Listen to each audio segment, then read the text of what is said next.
اسلامی تاریخ میں بیعت کا مقام۔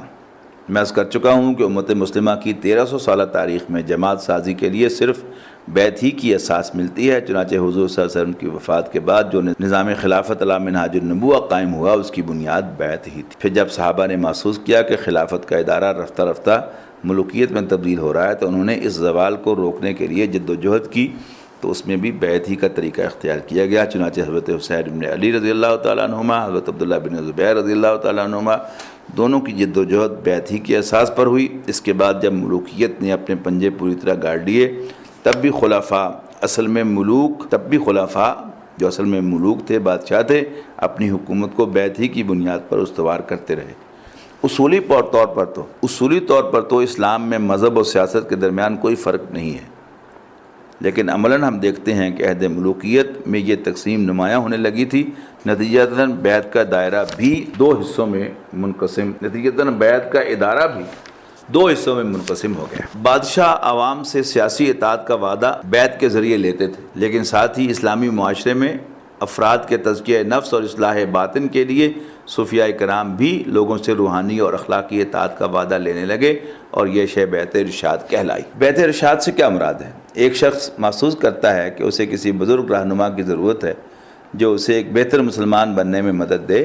اس مقصد کے تحت وہ کسی ایسے متقی شخص کے ساتھ اپنے آپ کو وابستہ کرنا چاہتا ہے جو خود اپنے نفس کا تزکیہ کر چکا ہو اور دوسروں کی اصلاح میں رہنمائی کر سکتا ہو۔ یہ وابستگی بیعت کی صورت میں ہوتی ہے، یعنی مرید یا سالک کسی بزرگ سے یہ وعدہ کرتا ہے کہ آپ مجھ سے علم، تجربے اور تقویٰ میں بہت آگے ہیں، لہٰذا آپ میری رہنمائی فرمائیں کہ مجھے کیا کرنا چاہیے اور کیا نہیں کرنا چاہیے۔ میں اس معاملے میں آپ کی اطاعت کروں گا اور آپ میرے اخلاق اور میری روحانی ترقی کی نگرانی فرمائیں گے کہ مجھے کیا کرنا چاہیے اور کیا نہیں کرنا چاہیے۔ میں اس معاملے میں آپ کی اطاعت کروں گا اور آپ میرے اخلاق اور میری روحانی ترقی کی نگرانی فرمائیں گے۔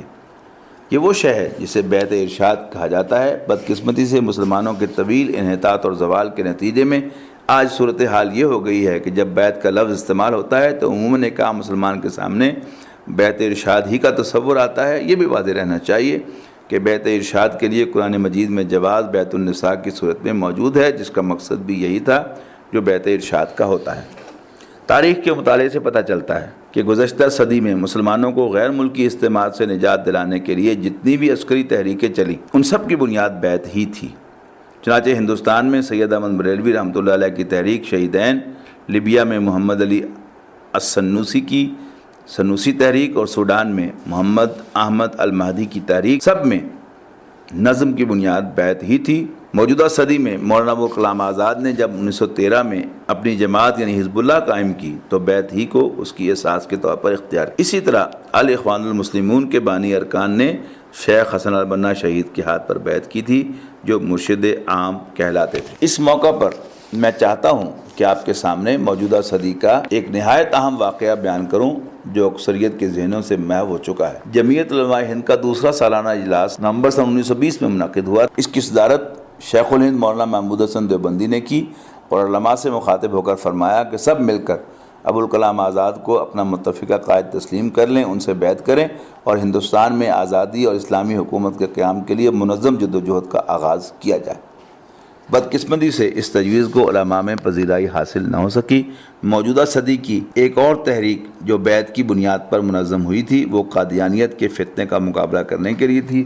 سن 1930 کی دہائی میں 500 علماء اکٹھے ہوئے، جن میں سے اکثریت کا تعلق دیوبندی مکتب فکر سے تھا، اور انہیں مولانا طاہر اشرف بخاری کو امیر شریعت مان کر ان سے بیعت کی۔ اگرچہ مولانا بہت نمایاں مذہبی عالم نہ تھے، اس کے باوجود ان سے بیعت کرنے والوں میں مولانا احمد علی لاہوری رحمۃ اللہ علیہ اور مولانا انور شاہ کشمیری جیسے جید علماء بھی شامل تھے۔ غرض ہے کہ امت کی 1300 سالہ تاریخ کی گواہی ہمارے سامنے موجود ہے کہ جہاں بھی کسی منظم جدوجہد کے لیے جماعت سازی کی ضرورت پیش آئی، وہاں ہمیشہ بیعت ہی کے طریقوں کو اختیار کیا گیا، خواہ معاملہ حکومت بنانے کا ہو یا اسلامی اصولوں کو نظام حکومت میں دوبارہ رائج کرنے کا، تزکیہ نفس، تزکیہ نفوس اور اصلاح باطن کا مسئلہ ہو، یا مسلمانوں کے علاقوں کو غیر مسلموں سے آزاد کرانے کی جدوجہد ہو۔